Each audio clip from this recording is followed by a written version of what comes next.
Está aqui com mais uma live, o nosso Café com Direitos Humanos, hoje com o tema Proteção a Pessoas Ameaçadas sobre a ótica dos direitos humanos.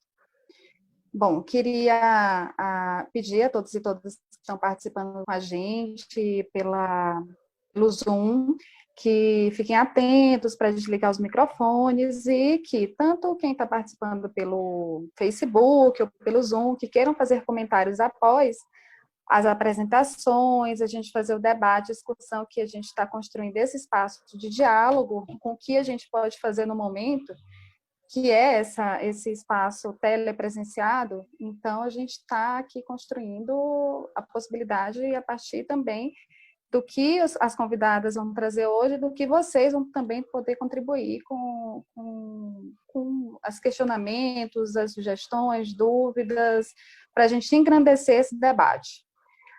Hoje a gente está com o tema Proteção de Pessoas Ameaçadas sobre a ótica dos direitos humanos. A gente tem como convidadas a Verônica Bezerra, que é advogada, mestre em Direito e Garantias Fundamentais, especialista em Direitos Humanos e Segurança Pública, coordenadora de projeto do Centro de Apoio aos Direitos Humanos, Valdício Barbosa dos Santos. E a nossa querida prata da casa, Graziela Nunes, assistente social da Sociedade Maranhense de Direitos Humanos, mestra em Desenvolvimento Socioespacial e Regional pela Universidade do Estado do Maranhão.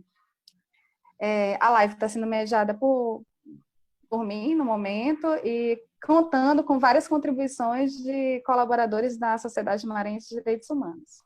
Bom, sem mais delongas, vou passar a palavra para a nossa querida Graziela e vamos contar com uma exposição inicial de 15 a 20 minutos.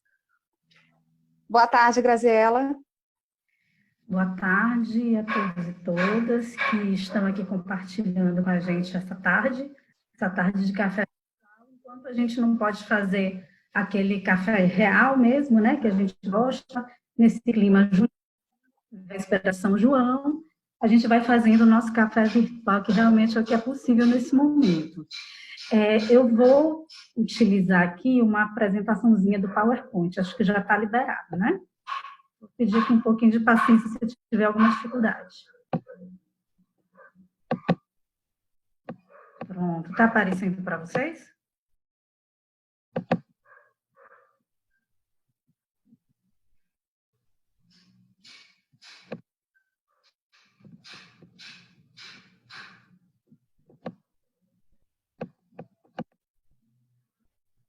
Está na tela, Jana, a apresentação? Está, Grazi. A gente está assim com a tela. Proteção a pessoas ameaçadas sobre a ótica dos direitos humanos, live 23 de junho de 2020. Pode seguir. Obrigada.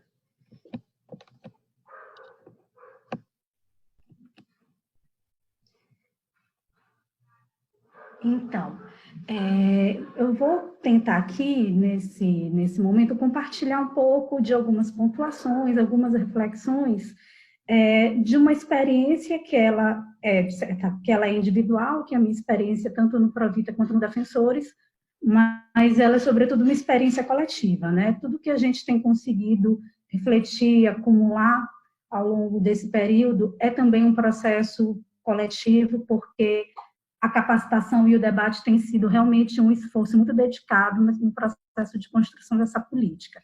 Então, vamos lá, vou trazer aqui algumas pontuações. Inicialmente, demarcar um pouco desse entendimento sobre proteção, entendendo aqui as práticas protetivas enquanto um conjunto de práticas sociais dotadas de um saber e também de um saber fazer próprios, que podem ser institucionais, mas também não institucionalizadas. E aqui eu estou trazendo um pouco dessas duas referências, né? Falando sobre a proteção enquanto uma prática popular, enquanto uma prática não institucional, ela sempre esteve presente na trajetória de afirmação dos direitos humanos dentro de uma perspectiva histórica. Então, sempre se fez, de alguma forma, essa prática popular de proteção. Porque as desigualdades sociais no Brasil, elas sempre produziram vítimas, e aí, dentre elas, diversos segmentos de camponeses, povos e populações tradicionais, populações periféricas das cidades, mulheres, negros e negras, população LGBTQ+, enfim. Um conjunto de pessoas, de coletividades que precisaram se organizar para realizar processos de proteção, tendo como horizonte aí a sobrevivência. Da mesma forma, defensores e defensoras de direitos humanos, ainda que não reconhecidos sob essa nomenclatura, que ela é mais recente, sempre precisaram de estratégias de proteção frente aos ameaçadores, sejam eles pessoas, grupos ou instituições. Então, desse processo, resultaram experiências populares muito ricas, e essas experiências, elas se constituíram em inspiração, e a partir delas também a gente tem a formulação dessa demanda por ações institucionais de proteção, e aí falando da proteção como um direito. Então, a gente observa que tem, de fato, um link aí, uma articulação entre essas práticas populares históricas de proteção com o processo de elaboração de uma demanda por proteção enquanto uma política institucionalizada. E falando nessa perspectiva da proteção enquanto política pública, é fundamental que a gente compreenda que não é um processo acabado, né? A política pública aí como um processo, inserida em processos. Então, ela é dotada de historicidade, ela é marcada por uma dialética, pela correlação de forças que antecede a própria criação da política, mas acompanha em um processo de permanente disputa na implementação da política. E aí essa disputa vai tanto na direção da sua ampliação, da sua restrição e até mesmo por redimensionamentos que acontecem nesse processo histórico. Então, aqui eu estou partindo do entendimento de que toda política pública, ela resulta de um processo de organização, mobilização, pressão e negociação em torno de determinada necessidade social.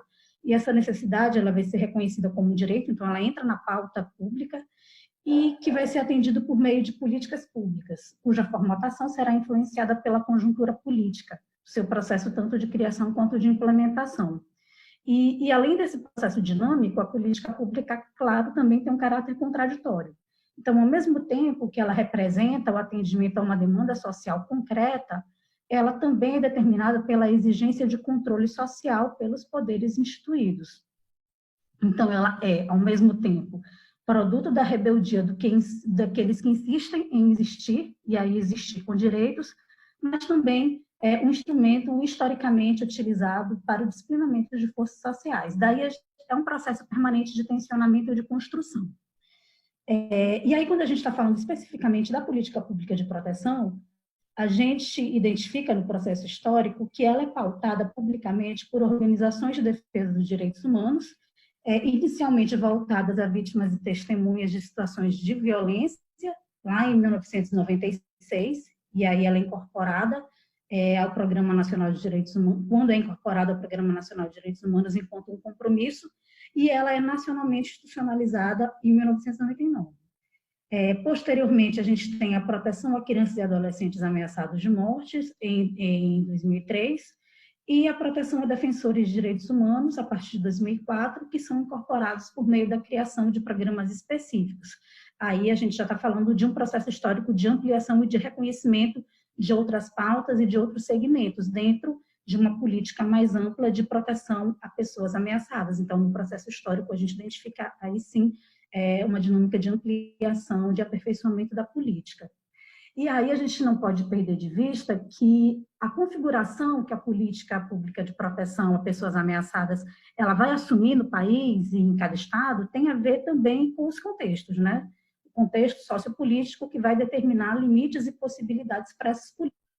E de que contexto a gente está falando quando a gente trata lá da origem da política de proteção a pessoas ameaçadas? A gente está num período pós-88, então, o período posterior à promulgação da Constituição Federal, a nova Constituição, e com a inserção, e essa Constituição que adere a tratados internacionais de proteção e defesa dos direitos humanos no ordenamento jurídico brasileiro. Então, o Estado, nesse momento, em função de uma conjuntura nacional de disputas e de saída da ditadura militar e de avanço dos movimentos sociais, ele se inspira aí no Estado social, na experiência internacional do Estado social, ele passa a reconhecer e incorporar uma série de direitos sociais e reconhece aí a sua função enquanto uma entidade de proteção de direitos humanos. Então, a gente tem toda uma reconfiguração do Estado brasileiro numa direção de redemocratização e ampliação de suas funções protetivas. A gente está falando do período pós-ditadura militar, e aí 21 anos marcados pelo autoritarismo, violência, violação de direitos humanos, e também esse processo marcado pelo avanço de lutas com a articulação de movimentos sociais e surgimento de organizações de direitos humanos frente à necessidade de resistência. Então, foi um período também importante para o surgimento de processos de resistência que vão perdurar aí pelo período pós-ditadura militar e trazer ricas experiências em processo de resistência, mas também em políticas públicas. Esse período, que ao mesmo tempo ele representa um avanço no sentido de reconhecimento dos direitos humanos e da proteção, ele vai corresponder aí contraditoriamente também no Brasil ao período de implementação em escala planetária do projeto neoliberal, e que é caracterizado pela desregulamentação de direitos, pela precarização de políticas públicas e por graves ataques à democracia. Esse tipo de reordenamento político-econômico que vai acontecer em todo o mundo, ele impõe uma série de limites à exigência de concretização de um sistema de garantias de direitos conforme previsto nos novos marcos legais. Então, a gente está vendo aí uma profunda contradição entre o reconhecimento e a exigência de direitos e uma série de limites políticos e econômicos para a implementação deles. E aí tem um marco importante também no Brasil, nesse contexto, que é o processo de reforma do Estado, que vai acontecer nos anos 90, que redefine funções do Estado, na direção da privatização e terceirização das ações públicas, dentre elas a transferência da execução de políticas sociais para as organizações do chamado terceiro setor, né, posteriormente identificadas como CIPs. Então, a gente também tem nesse contexto essa funcionalidade que tem sido demandada, que tem sido colocada para organizações sociais. Então, o que a gente observa dentro desse cenário é que a gente tem aí pelo menos 2 projetos em disputa, né? Um que prevê o alargamento de direitos e outro que age na direção da sua contingência.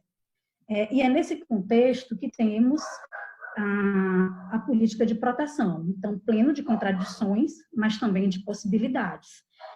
De um lado, a gente tem a refuncionalização do Estado frente a uma herança autoritária, mas também a exigência de democratização e a pressão imposta pela cultura da crise. Na sociedade civil, a gente tem a herança de processos de resistência com ricas experiências populares e a possibilidade de contribuir na construção de institucionalidades referenciadas nos direitos humanos e também a possibilidade de construir diante de respostas frente a uma realidade social marcada pela violência, muitas vezes perpetradas por agentes públicos, né? A gente está vindo de uma herança conservadora.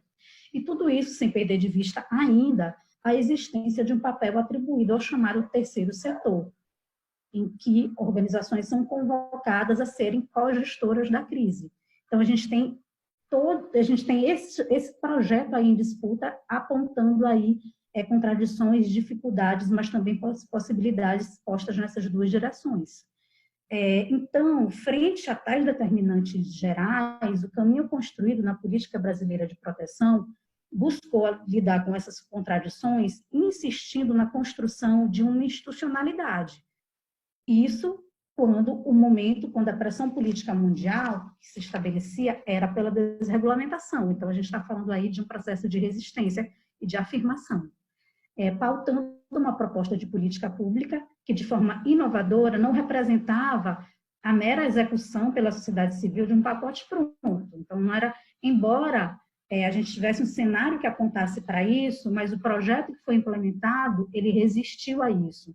Então, o que a gente tem, de fato, é uma política pública com uma concepção formulada a partir da prática popular, permanentemente defendida e aprimorada ao longo de seus 26 anos de existência, reafirmando a missão histórica de defesa dos direitos humanos desses agentes envolvidos no processo de construção dessa política pública. Então, a partir desse entendimento das práticas protetivas e também do contexto que influenciou a criação dessa política pública de proteção, acho que vem a pergunta que é o tema desse café, né? A política de proteção sob a ótica de direitos humanos. Então, o que mesmo particulariza essa política? O que a caracteriza enquanto uma política de direitos humanos e o que isso a diferencia de outras políticas protetivas? Eu vou tentar responder isso a partir desses 4 pontos, mas eu estou vendo aqui os participantes desse café são pessoas também historicamente comprometidas, importantes nesse processo de luta e que podem trazer vários outros elementos que nos ajudem a responder essa pergunta que está aí. Para mim, é uma pergunta no tema desse café. Então, inicialmente, o que particulariza essa experiência de política? Um primeiro ponto que eu acho importante dizer é a especificidade dessa forma de proteger, dessa proteção, que é uma proteção de direitos humanos. Então, o que a gente observa? Que estes programas de proteção a pessoas ameaçadas, eles estão situados institucionalmente, tanto em nível nacional como em boa parte dos estados, dentro da estrutura das políticas, tanto da política nacional quanto das políticas estaduais de direitos humanos. E isso não é à toa, né? Então, tal vinculação se dá pela compreensão de que a proteção a pessoas ameaçadas não decorre exclusivamente de fatores de vulnerabilidade ou risco material e social, situações de exclusão social, por exemplo, do que trata a proteção social promovida pela política de assistência social. A gente está falando aí de um campo que é diferente da política de proteção social. E também essa política, ela não tem como objeto especificamente a questão da defesa da integridade física, da proteção à integridade física, que é o foco de atuação da política de segurança pública. Então, a gente está falando de um campo específico de atuação que não é nem a proteção social da assistência e nem a proteção promovida pela segurança pública. Isso porque o risco e a ameaça entende-se que ele é decorrente de questões multidimensionais, em que incidem tanto os aspectos socioeconômicos, culturais, subjetivos, territoriais, individuais e coletivas, e além de tudo isso, há ainda a interface com dimensões institucionais, com sistemas de justiça e segurança, a vinculação a processos judiciais, entre outros fatores. Então, tudo isso requer, toda essa complexidade de determinantes e de atuações vai requerer um fazer que ele não é produzido pelas práticas tradicionais, tradicionalmente executadas pelas políticas públicas, e aqui, destacadamente, a proteção social e a proteção promovida pela segurança pública. Então, a gente está falando de conhecimentos que precisam ser articulados e de práticas que também precisam ser definidas e aprimoradas nesse campo específico da proteção de direitos humanos. Então, foi necessário acumular, sistematizar e aprimorar todo um saber e um fazer específico para a atuação junto a pessoas ameaçadas, sejam elas vítimas e testemunhas, crianças e adolescentes e defensores e defensoras de direitos humanos. Então, foi necessário dialogar com experiências desenvolvidas em outros países, com metodologias trabalhadas no âmbito de outras políticas públicas e ainda, e fundamentalmente, com as experiências populares no campo da proteção, desenvolvendo, assim, conhecimentos, estratégias e protocolos próprios de atuação. Então, a gente está falando, de fato, de uma especificidade dentro da prática protetiva de direitos humanos.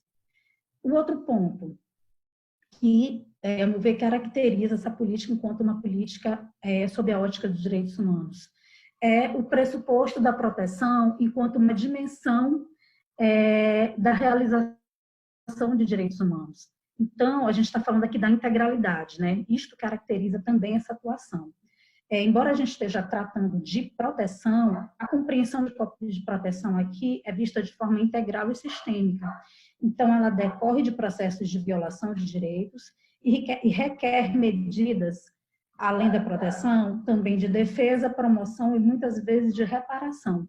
Então, não se trata exclusivamente de esconder pessoas, não se trata da proteção exclusivamente ao corpo, à integridade física, mas, sobretudo, de garantir direitos e direito a uma existência digna. Então, falar em proteção, para garantir a proteção, é fundamental também atentar para a promoção, defesa e reparação de direitos. Então, é um olhar da integralidade do sujeito e da integralidade dos direitos humanos. Então, esse é um outro aspecto que caracteriza a política enquanto uma política de direitos humanos.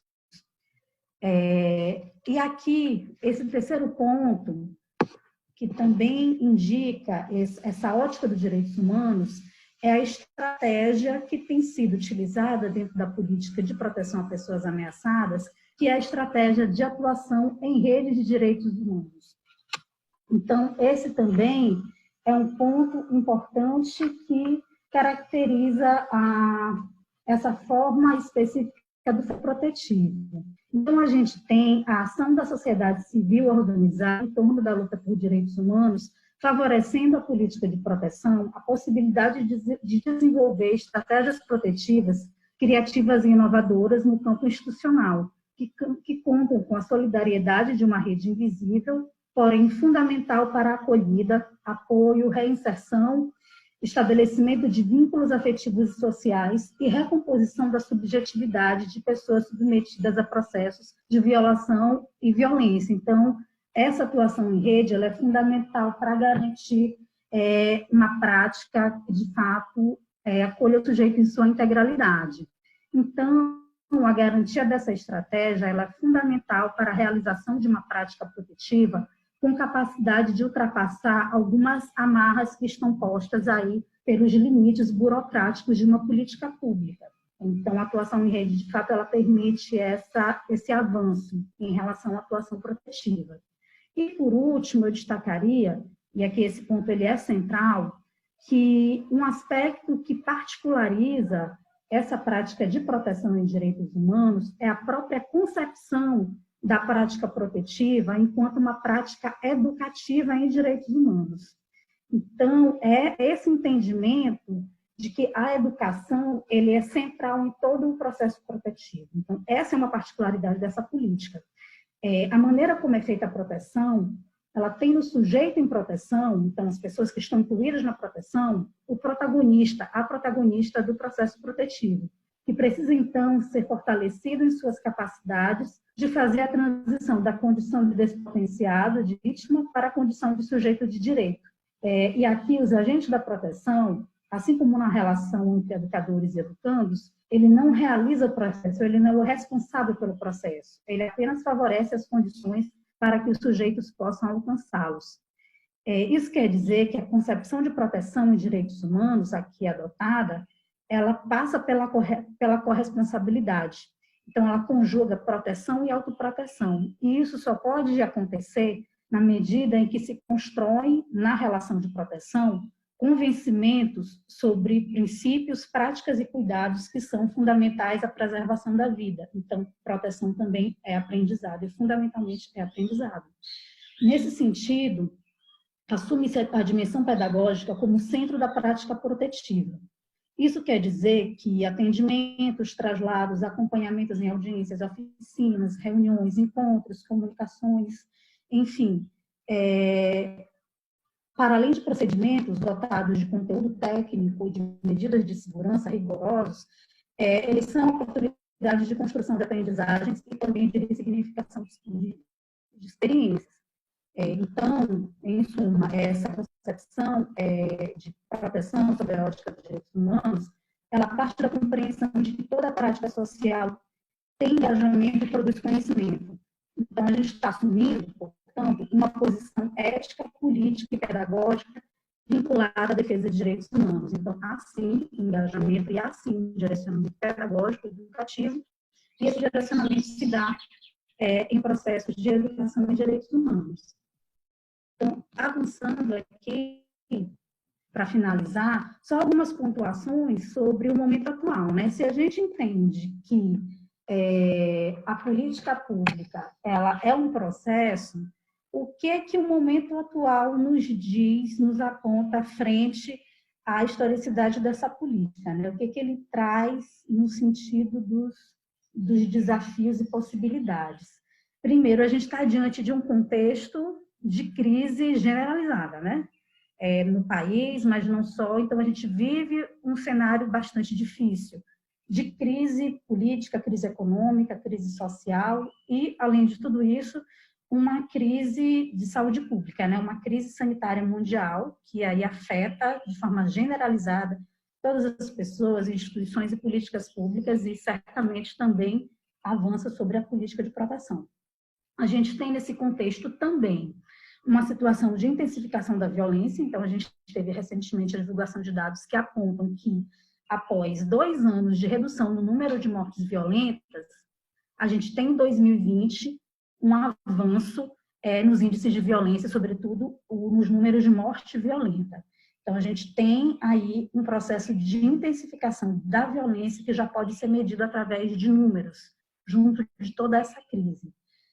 A gente observa diariamente a população negra da periferia, que já era alvo da violência, vivenciando processos permanentes de eliminação. E aqui também é importante destacar que, diante do avanço nos números de mortes violentas, a violência policial ela avança fortemente, sobretudo em 4 estados da federação. A gente tem também um recrudescimento das ameaças contra defensores e defensoras de direitos humanos, com ataques a lideranças e territórios, a desconstrução de políticas que dialogam muito fortemente com a proteção, e aí a gente pode falar a desconstrução de políticas sociais que são fundamentais para o processo de reinserção social de vítimas e testemunhas ameaçadas, mas também temos a desconstrução de políticas que estão na base dos conflitos que geram ameaça e violência contra defensores de direitos humanos e seus territórios, como, por exemplo, a política fundiária. Então, todo esse processo de desregulamentação, de desconstrução de políticas, atinge também a política protetiva. Como a gente sabe, atua de forma integral. Quando a gente tem a promoção de direitos humanos fragilizada, certamente a gente também vai ter um rebatimento forte sobre as possibilidades de proteção de direitos humanos. Então, só para demarcar que a gente está falando de um contexto extremamente desafiador para as políticas, para as práticas de direitos humanos e para as práticas de proteção. E considerando que a política pública ela é processo, é fundamental nesse contexto, é necessário retomar o debate político sobre a proteção, missão, possibilidades e limites e estratégias no atual cenário. Então, importante nesse momento fazermos esse debate, importante que possamos estar atentos, juntos e fortalecidos, num momento tão desafiador para todo mundo, para toda a sociedade e também para aqueles que estão comprometidos com a luta por direitos humanos. Então, finalizo aqui com esse apontamento e deixamos aqui para um momento de debates e trocas alguns aprofundamentos.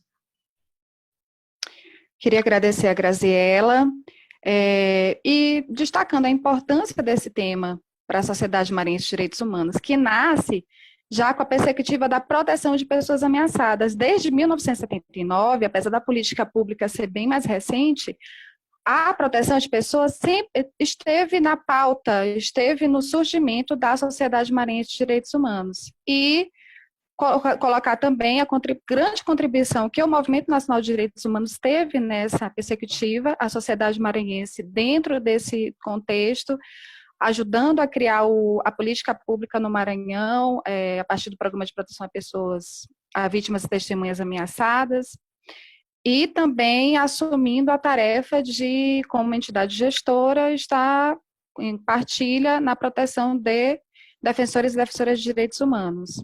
E também pelo Fórum Nacional de Entidades Gestoras, eu acho que a Graziela apontou de uma forma muito concreta, e a Verônica deve trazer isso também, que essa construção da política de proteção ela é feita porque existe proteção realizada pela sociedade civil organizada.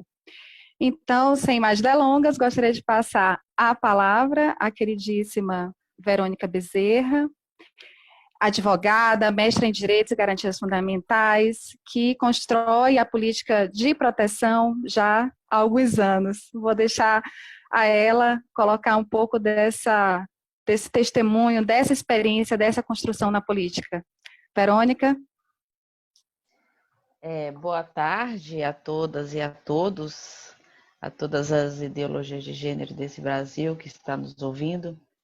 Primeiramente, antes de dizer um pouquinho da experiência, que é pequena, agradecer a SMDH pelo convite e pela confiança de sempre, né?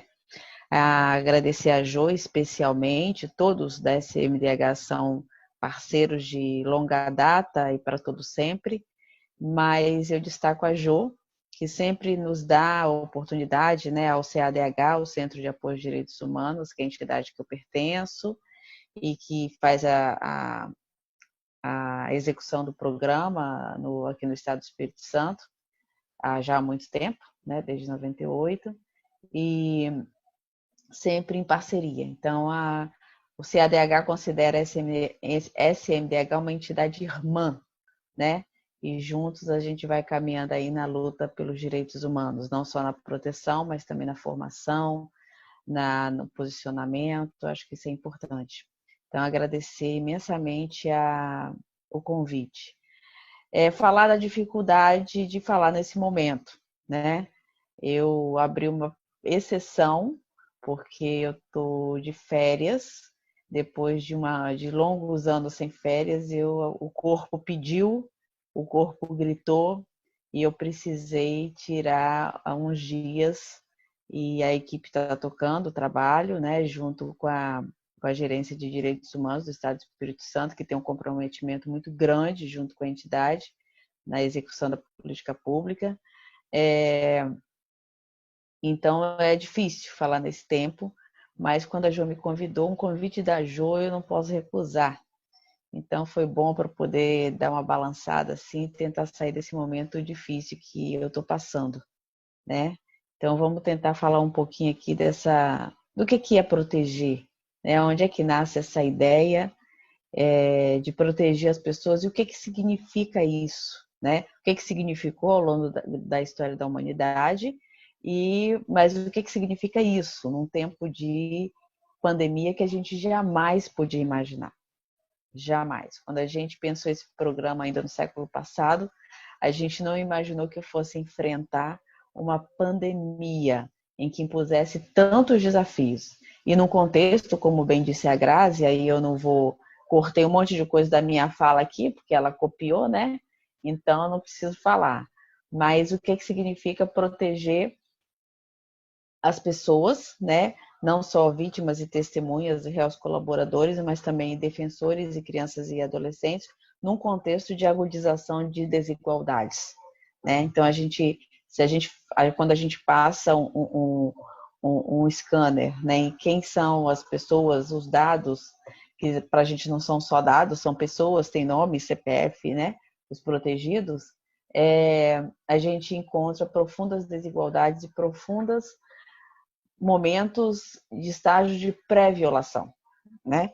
Então, no estágio, quando a gente pega a violação, a gente vai analisar o estágio de a dimensão prévia da violação, como é que essas pessoas viviam. Então, falar um pouquinho. Eu sou advogada, né? Estou no programa desde 98. Durante muito tempo fiquei como advogada da equipe, hoje eu estou na coordenação geral do Provito, no Estado do Espírito Santo, compartilho essa coordenação com o Carol, que está nos ouvindo, né? Então, daqui, mandando um abraço e um cheiro para os capixabas, tá? A Caroline, nossa gerente, está nos ouvindo, o Tiago, que é o advogado, e o Carol, estão aí nos ouvindo falar nesse momento, né? Então, e eu tô nessa lida já tem um bom tempo, né? E muita coisa a gente já viveu, mas eu nunca pensei em viver um momento como esse, né? De tantos retrocessos em direitos e no momento de saúde pública que a gente acorda, vai ver os dados e a gente não acredita o que está acontecendo. Então, é nesse contexto que eu me apresento, né? A proteção, eu acho que eu começo com uma pergunta. Eu vou terminar a minha fala com uma pergunta, mas eu começo ela também com uma pergunta. E o que significa proteger? Durante alguns anos para cá, a gente tem se perguntado em equipe, cada um também na sua intimidade, né? Debatendo com as suas ideias, o que significa proteger o outro. É muita prepotência, às vezes, a gente achar que está protegendo o outro. O que significa? Às vezes, proteger não significa querer aniquilar. Então, a educação para os direitos humanos e a pedagogia da proteção ensina que não, né? O que significa inserir a pessoa num programa de proteção? Não é só uma coisa formal, não é só assinar um termo. Tem que significar mais, né? Tem que significar mais. A proteção na vida das pessoas que precisam de proteção, e acho que nesse momento muita gente precisa, para além daquelas que já estão inseridas, né? Tem muita gente que ainda não chega aos programas de proteção, e a gente precisa pensar nisso. E aí essa história, ela começa lá atrás, quando ainda na clandestinidade, as pessoas precisavam ser protegidas para não perder a vida. E eu acho que tem um marco que é importante para a gente, quem trabalha, quem executa o programa de proteção, que é a Convenção de Viena, que é 92.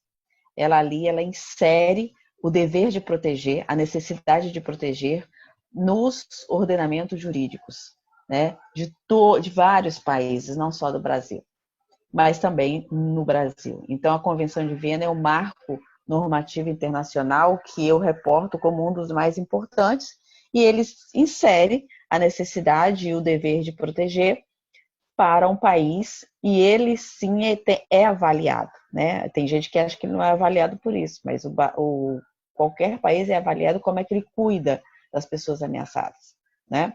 Então a gente precisa sempre estar revisitando as nossas práticas para pensar como é que a gente está protegendo.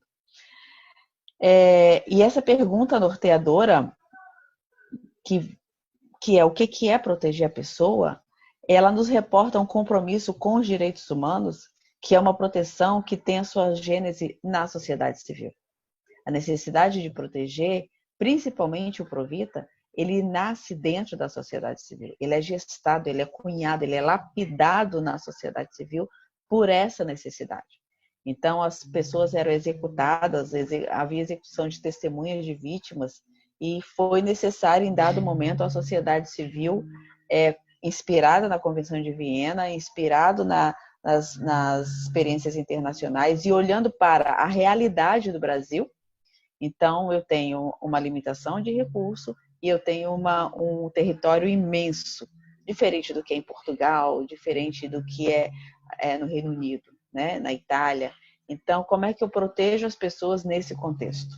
Então, isso foi pensado e trabalhado e ainda hoje está em construção, né? Então, esse programa ele sempre estará em construção porque ele cuida da vida, e a vida sempre vai nos desafiar, e isso é excelente, né? Muitos membros de equipe, muitas entidades, às vezes não gostam disso, né? Mas se a gente não tiver claro que o desafio nesse programa tem que ser combustível de andar, a gente está no lugar errado. Então, a gente é desafiado todos os dias. A gente não tem um dia igual ao outro. Não tem um dia igual ao outro. E ele nasce, esse compromisso, que está nas entranhas dessa proteção, é o compromisso com os direitos humanos. Se você não tiver o compromisso com os direitos humanos, você está no lugar errado, né? Uma proteção a pessoas ameaçadas que precisa ser bioprotetiva e não somente jurisprotetiva. O que é isso? Né? A maioria dos programas internacionais, eles fazem programa jurisprotetivo. Ele protege a prova e a vida biológica e pronto.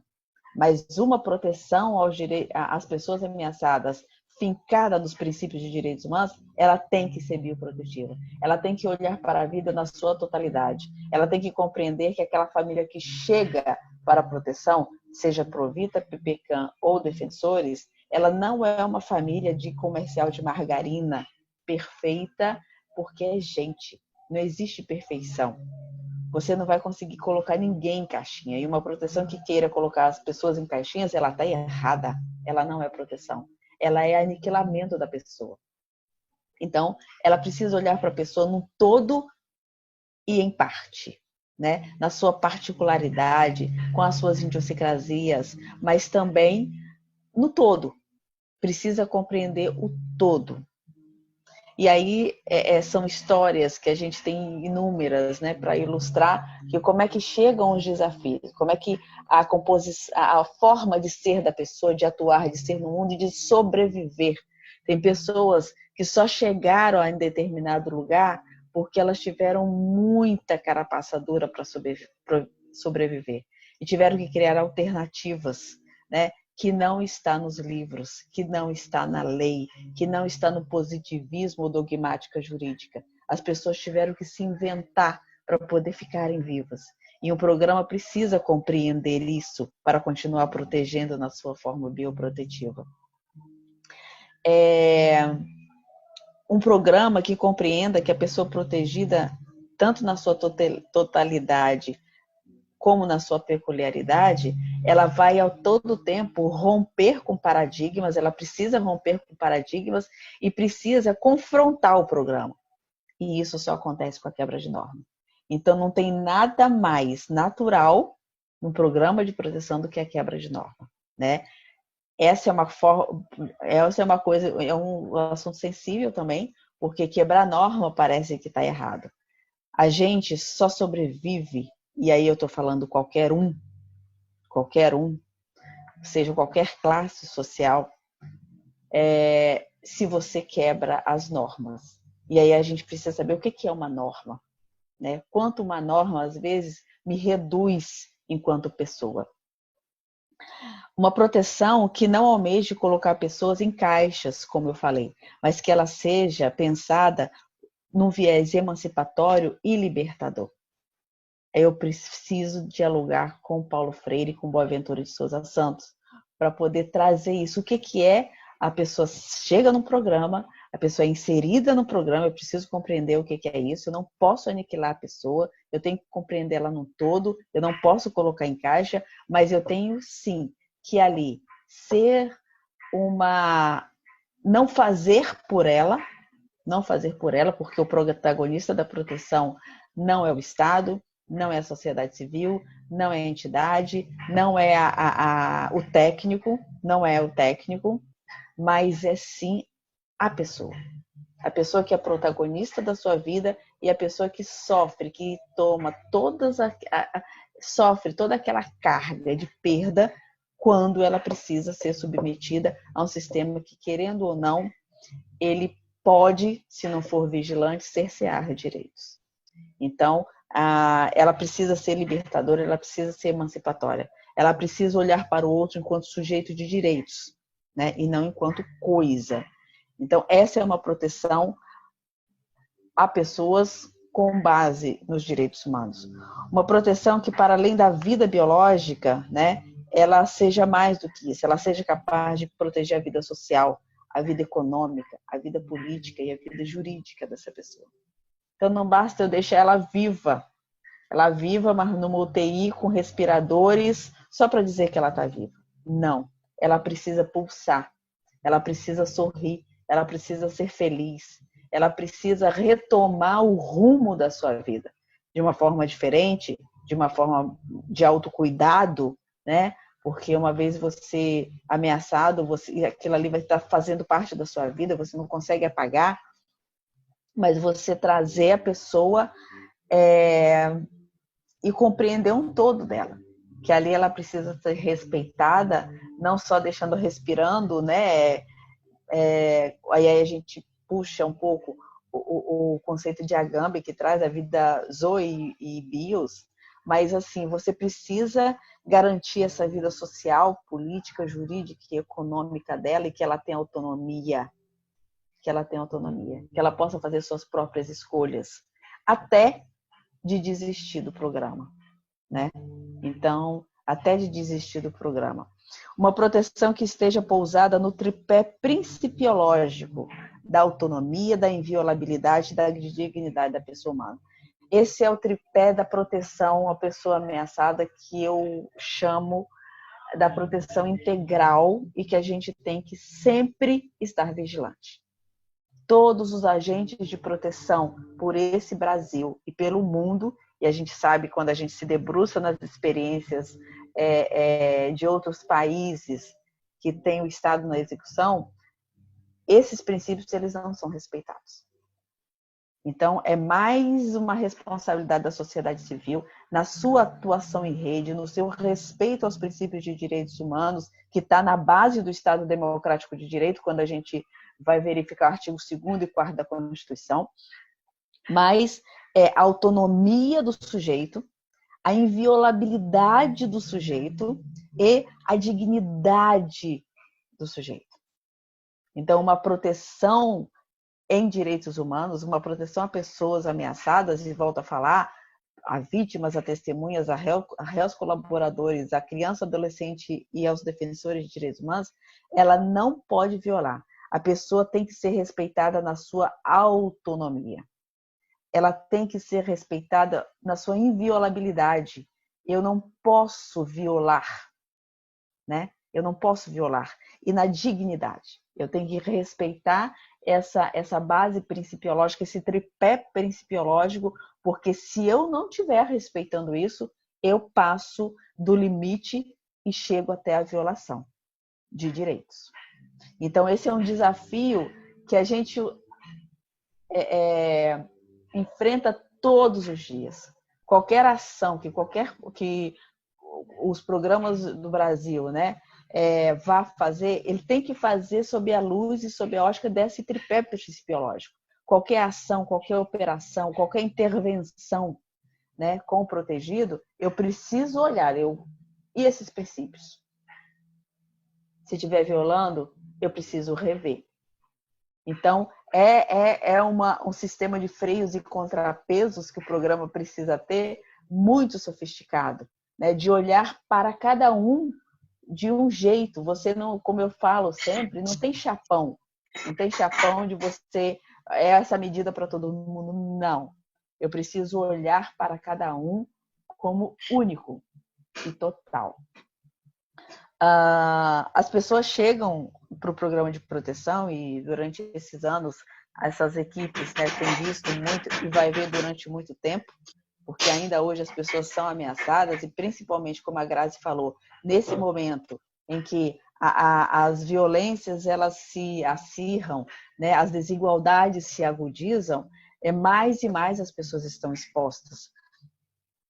E as pessoas chegam para o programa, né, já no início dos atendimentos, com os direitos totalmente violados. Totalmente fragilizadas e, assim, com anos de violação. Uma dimensão prévia ao ingresso no programa desesperador. E aí chegam e a gente começa a correr contra o tempo, né? Essa política pública que nos desafia e precisa dialogar com todas as políticas públicas de uma forma segura.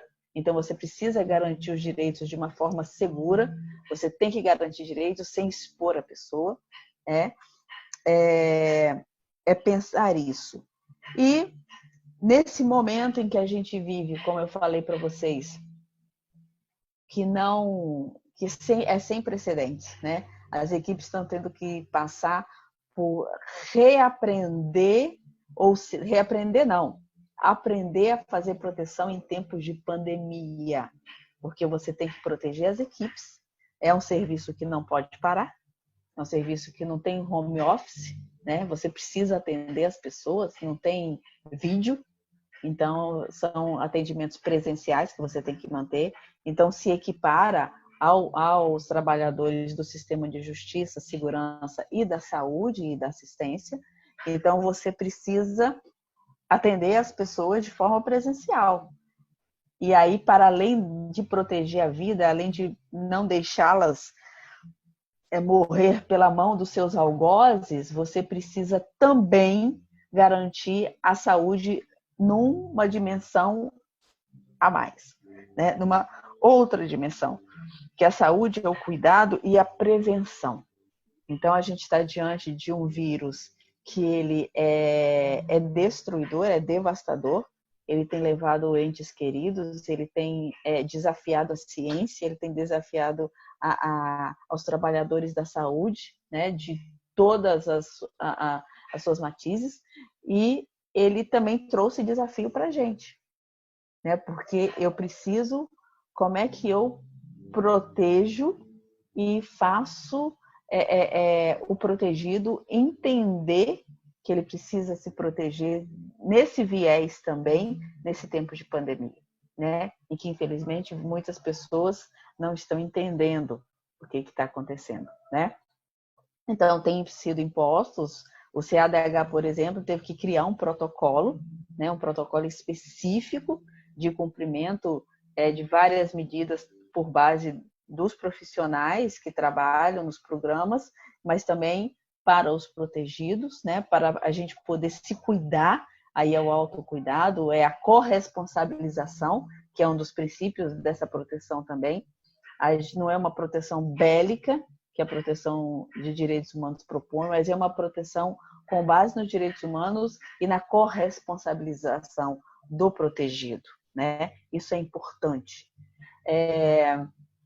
Trouxe todas essas reflexões, né? Eu não preparei uma apresentação como a Grazi fez, mais organizada, mas eu trouxe mais essas inquietações e essas provocações para a gente, assim, mais e mais saber que a proteção à pessoa, ela é muito mais do que proteger a vida biológica. Muito mais mesmo, né? Muito mais. Então, é um desafio cotidiano que a gente enfrenta, e aí não só as equipes, né, mas os protegidos também, que proteger não é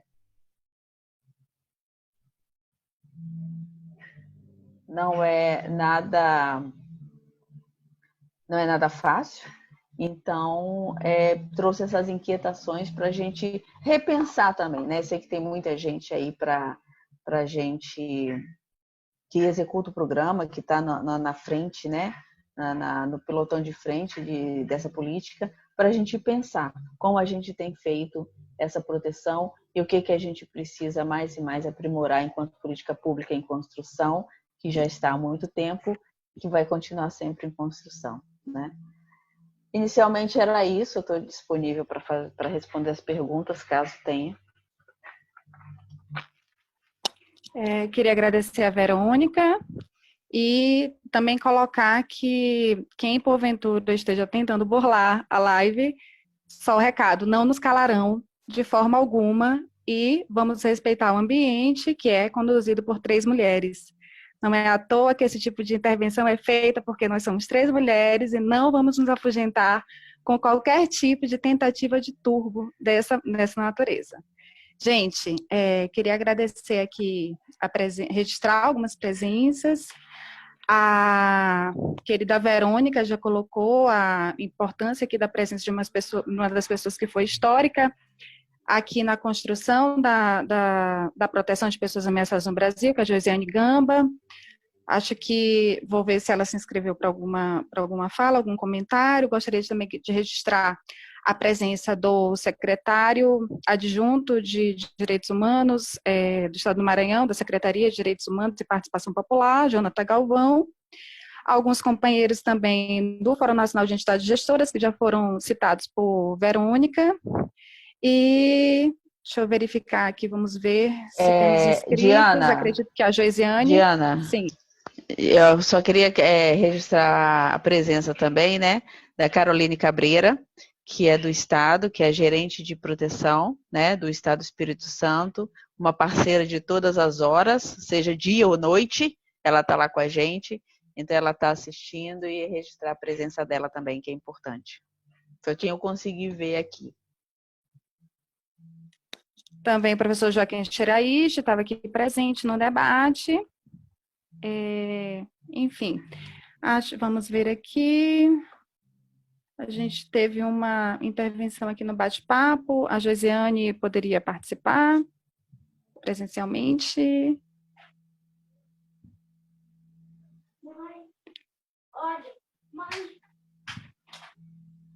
Então tá. Olha, linda essa sala. Eles realmente, Diana, não nos calarão. São os machistas que estão nesse mundo aqui, mas não nos calarão. Mas a pergunta que eu fiz é um pouco de reflexão, porque nesses dias, já esse último mês, nós recebemos assim provocações da sociedade civil, advindas da sociedade civil, em que nos perguntam como faz para proteger pessoas ameaçadas, principalmente aqueles que estão a serviço da justiça, em locais onde o programa está instalado, mas está instalado junto aos órgãos de segurança pública. E e essas pessoas testemunham justamente contra algozes. Então, a gente sente que há uma um avanço no sentido deste atual contexto, de que sejam transferidos alguns programas para os estados, e sem que o estado tenha feito necessariamente o seu saneamento, eu vou chamar assim, de tantas pessoas violadoras de direitos, algozes, torturadores, que estão dentro do seio como agentes públicos. Então, nesse sentido, eu queria ouvir um pouco tanto de uma pessoa histórica, como é a Verônica, que vem da origem deste programa e sabe por que ele está na mão da sociedade civil, ver nesse sentido, porque é uma situação extremamente delicada, as pessoas não têm para onde ir, né? São estados como, no caso concreto, foi Santa Catarina e também do Rio Grande do Sul, e era interessante a gente sentir um pouco como é que vocês veem isso neste contexto agora, a gente ser de novo procurado nesse sentido.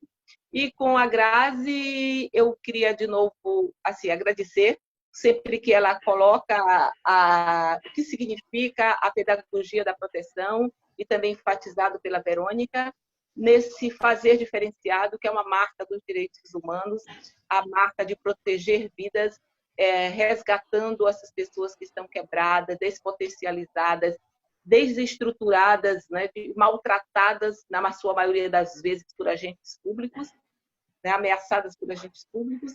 Então, é realmente muito interessante essa construção que tem sido feita, que a Grazi bem resgatou. Era isso, obrigada.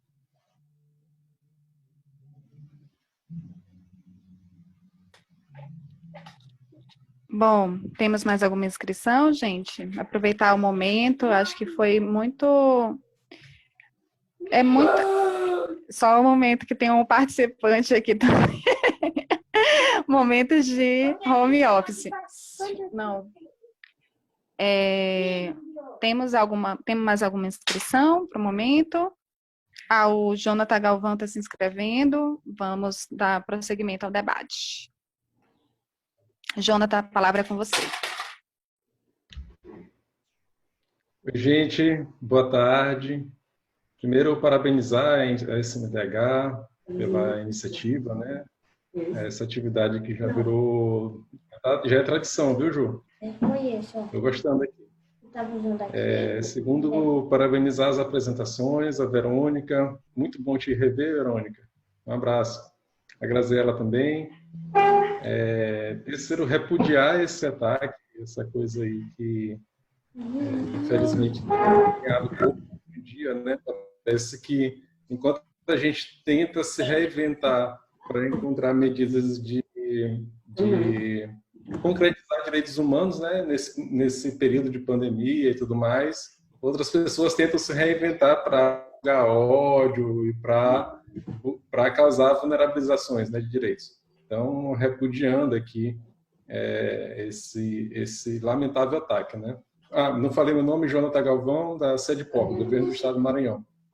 Bem, então, só para contribuir com esse debate da proteção, assim, eu tenho tentado pensar um pouco desse momento de proteção de pessoas ameaçadas de morte, nesse contexto que a gente vive de negação de direitos e principalmente de desfazimento de direitos, né, de ataque a direitos, de retrocesso de direitos.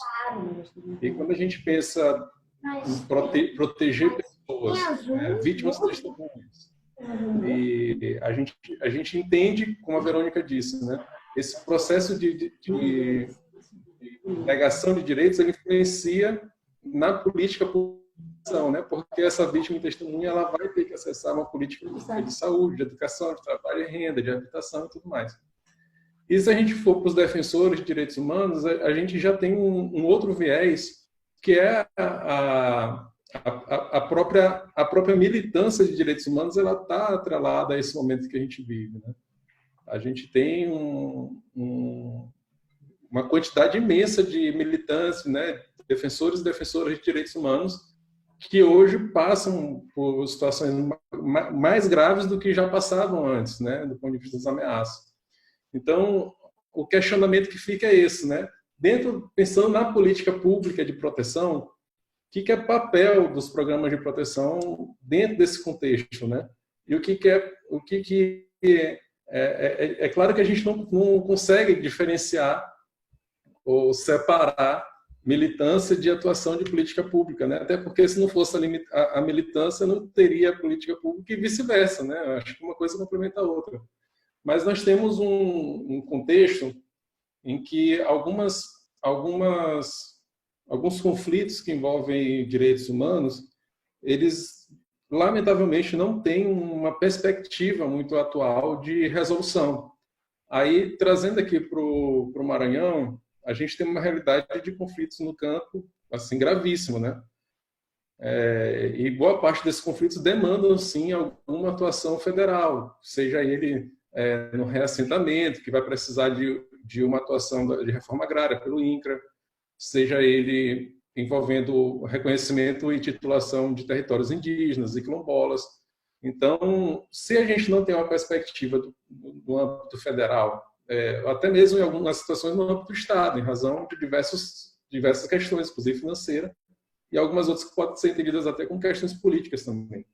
Mas se a gente não tem essa perspectiva de resolução do conflito, aí a questão que se levanta é essa, né? Em que lugar se situa os programas de proteção diante dessa perspectiva ou diante dessa não perspectiva de resolução dos conflitos de base, né? Isso é uma questão que me aflige muito, me tira muito sono para tentar refletir e entender o modo de agir diante desse contexto, tá? Gente, então é isso. Desculpa ter falado demais. Beijo no coração de todos e todas. Queria agradecer a participação do Jonathan e da Josiane.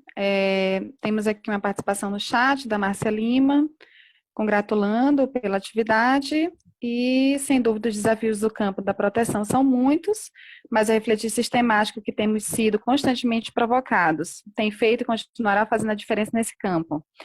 Obrigada também a Márcia e vou passar agora a palavra inicialmente, fazendo o campo diverso, para a Verônica primeiro, fazer algumas considerações sobre o que foi colocado. Vamos ver se aparece ainda alguma intervenção escrita ou alguma intervenção para o diálogo aqui. Verônica?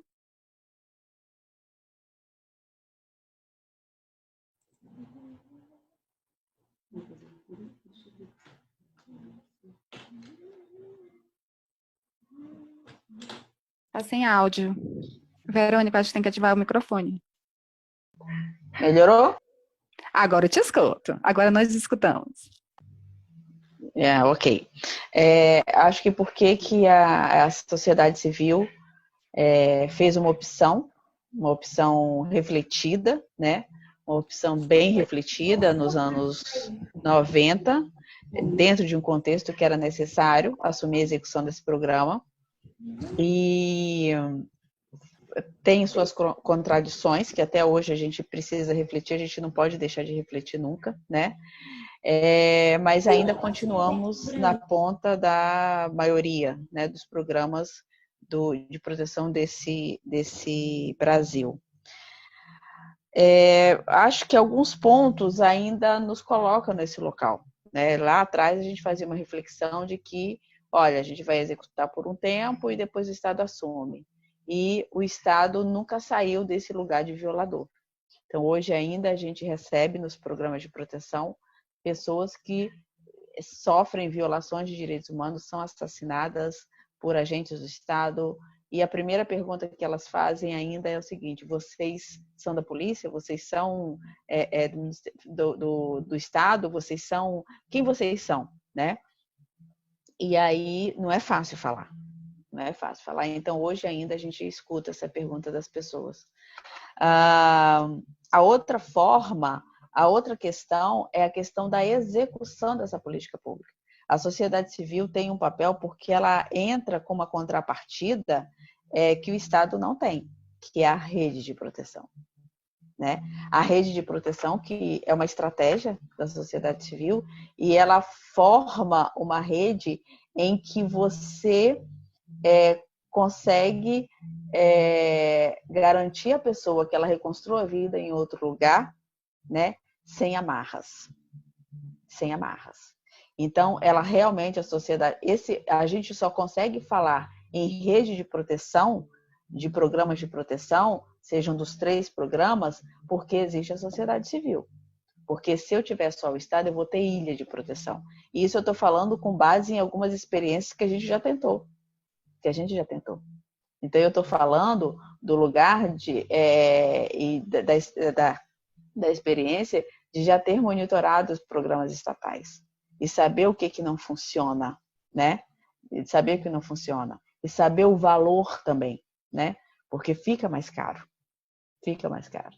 Então, tem esses aspectos que a gente precisa dialogar, e uma pedagogia da proteção, uma proteção com base fincada nos direitos humanos, pousada sobre o tripé da proteção, eu ainda não vejo o Estado nessa posição. E aí eu estou falando da experiência que a gente escuta de vários comitês de erradicação da tortura, de conselhos de direitos humanos, o que chega para esses coletivos, por comissões de direitos humanos, o que tem chegado. E aí, qual é o lugar da proteção? Né? O Jonathan coloca, qual é o lugar da proteção?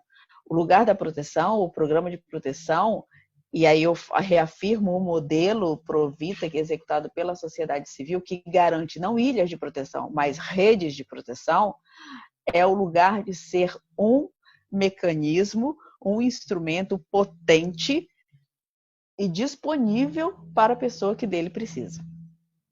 Para a pessoa que tenha a garantia de que vai poder falar com tranquilidade e não ser descoberto e não ser coagido, né?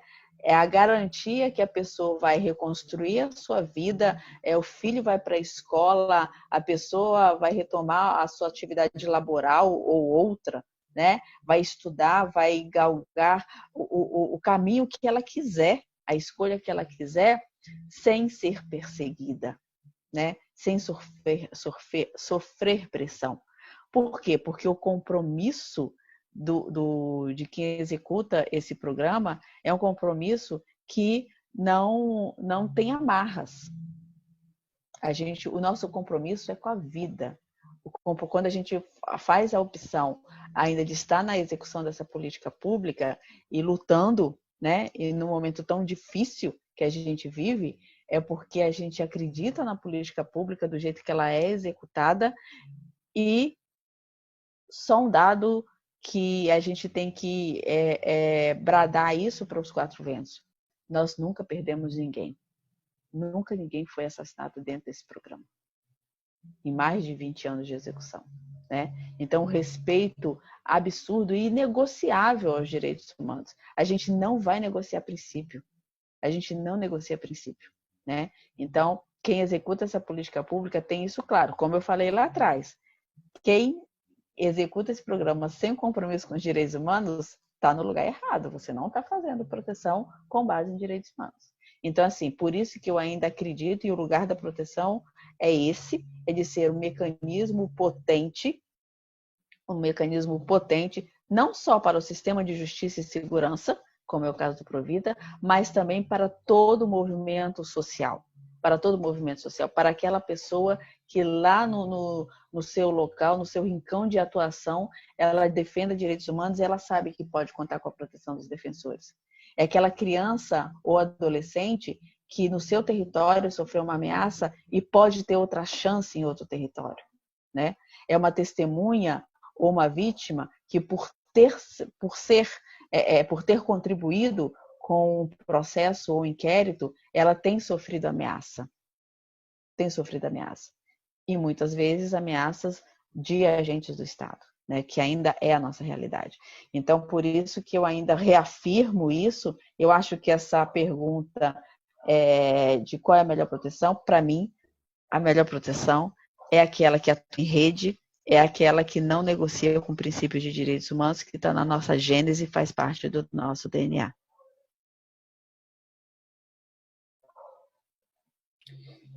Passando a palavra agora a Graziela.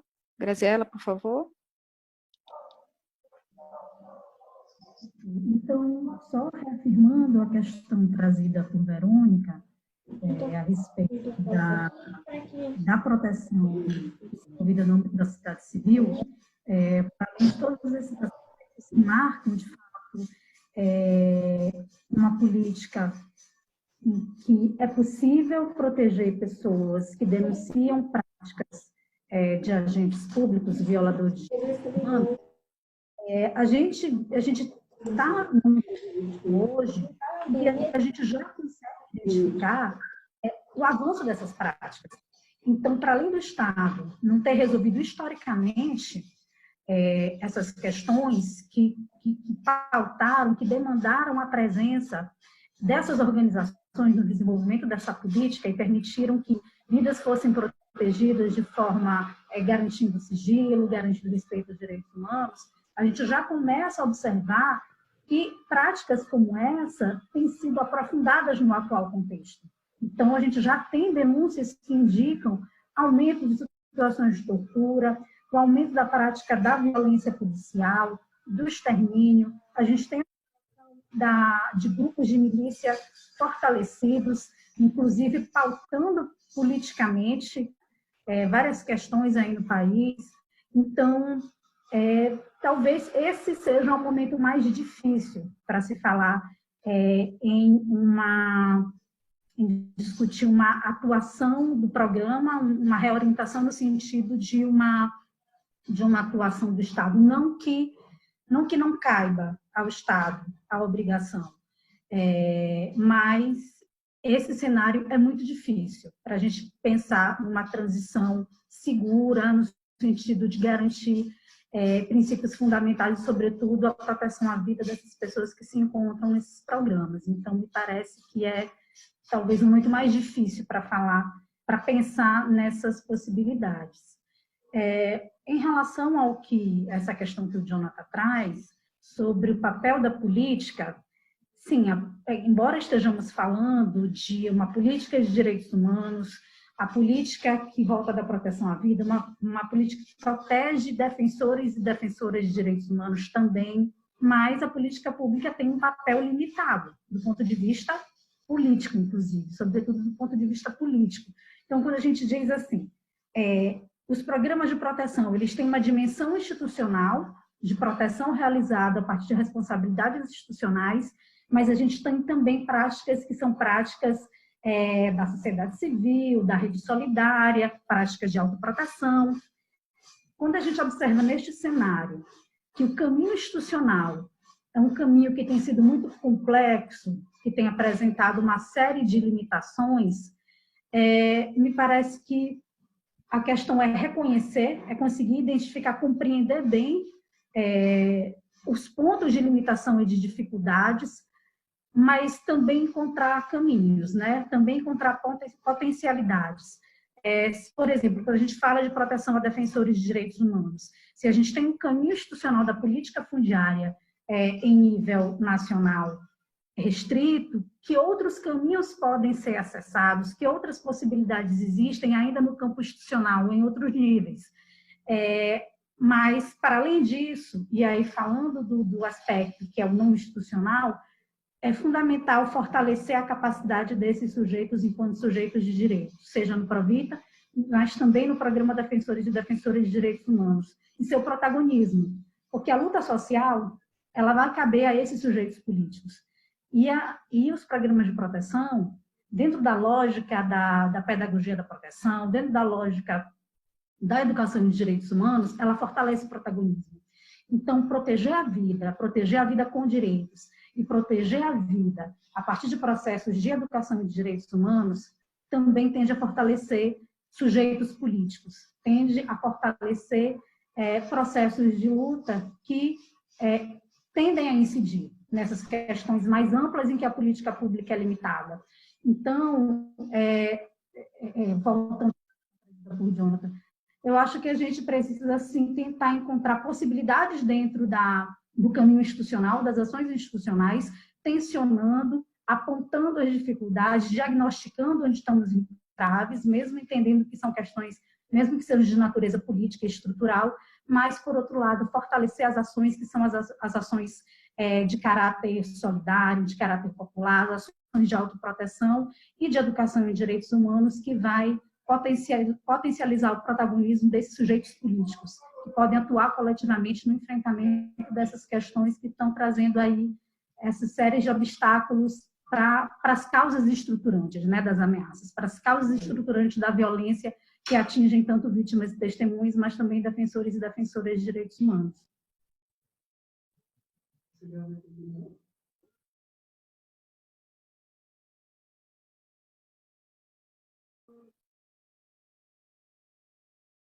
Olá, está me ouvindo? Gente, como não tivemos mais inscrições, gostaria de agradecer a Graziela e a Verônica, mas passar ainda a elas para considerações finais. Eu acho que essa última fala que elas fizeram foi muito mais focada no que as pessoas tinham comentado. Se vocês quiserem fazer alguma consideração final a respeito da temática. Passando primeiro para a Graziela.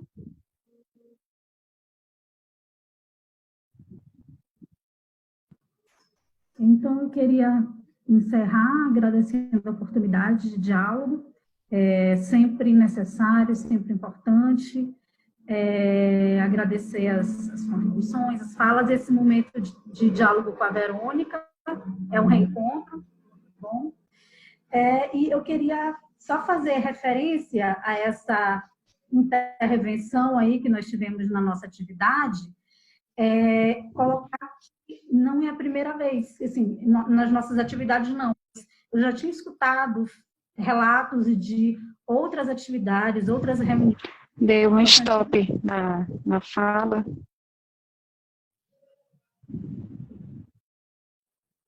Oi?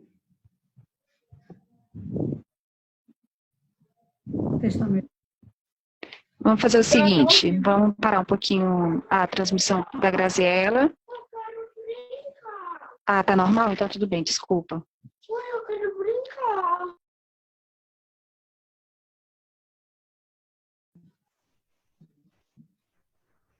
Tá normal, Grazi. Acho que pode continuar. Enfim, então, só colocar a necessidade de insistirmos no debate, né? Eu acho que a gente está no momento em que essa nossa capacidade de dialogar, de trocar, de problematizar e até mesmo de nos organizar tem sido muito atingida, né? Seja por processos políticos em que a gente tem um avanço aí de um conservadorismo, de um silêncio.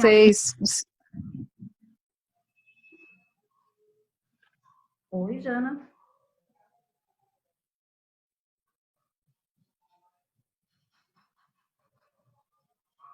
Alô. Eu estou escutando bem, Grazi. Eu acho que todo mundo, eu acho que tem alguma coisa com a Diana. É só com a Diana. Então, eu já vou finalizando aqui.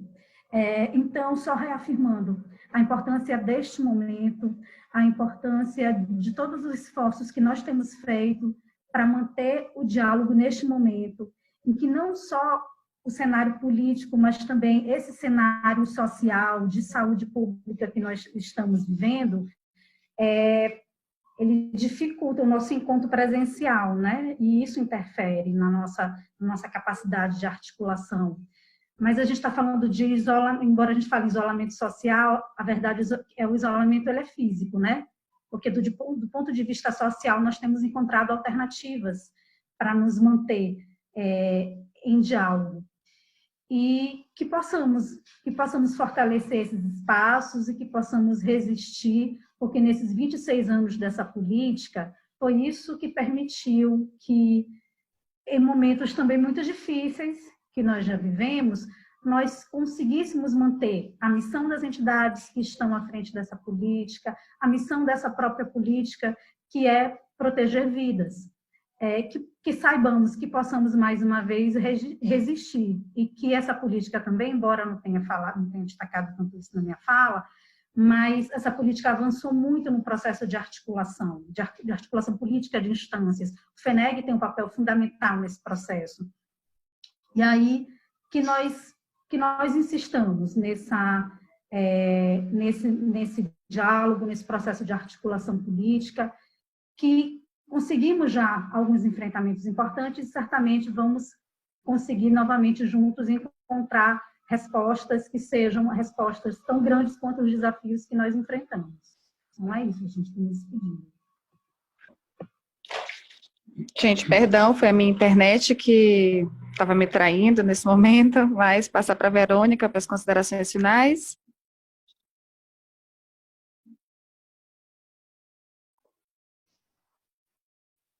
Eu queria agradecer a oportunidade, né? Já falei inicialmente da satisfação que é fazer sempre essa dobradinha, de várias dobradinhas a gente faz com a SMDH, né? Então, dizer da minha satisfação, agradecer a oportunidade, como eu falei, eu tô no estaleiro, né? Esses dias, para ver se melhoro. Então, é agradecer mesmo, porque atividades como essa fazem parte do tratamento, né? Deixa a gente mais forte. Então, é agradecer o convite, agradecer a oportunidade, agradecer a Jo. Quanto à intervenção, eu não vou nem falar nada, porque eu aprendi desde muito nova que essas coisas acontecem quando a gente está incomodando e está no caminho certo, né? E o movimento de direitos humanos e militantes de direitos humanos estão acostumados com vários tipos de interrupção. E a gente segue lutando, e a gente segue resistindo. Um dia melhor, um dia é pior, mas a gente segue resistindo, né?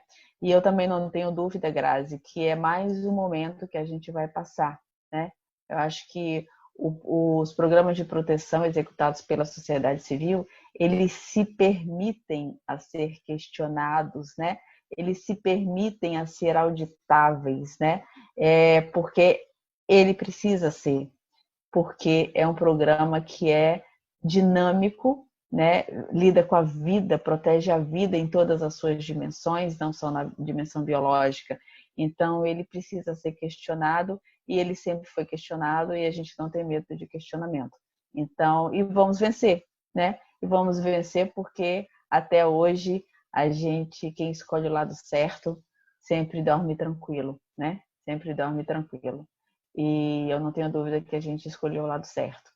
É o lado da vida, o lado do bem viver, o lado da alegria, o lado de que todos tenham vida e vida em abundância.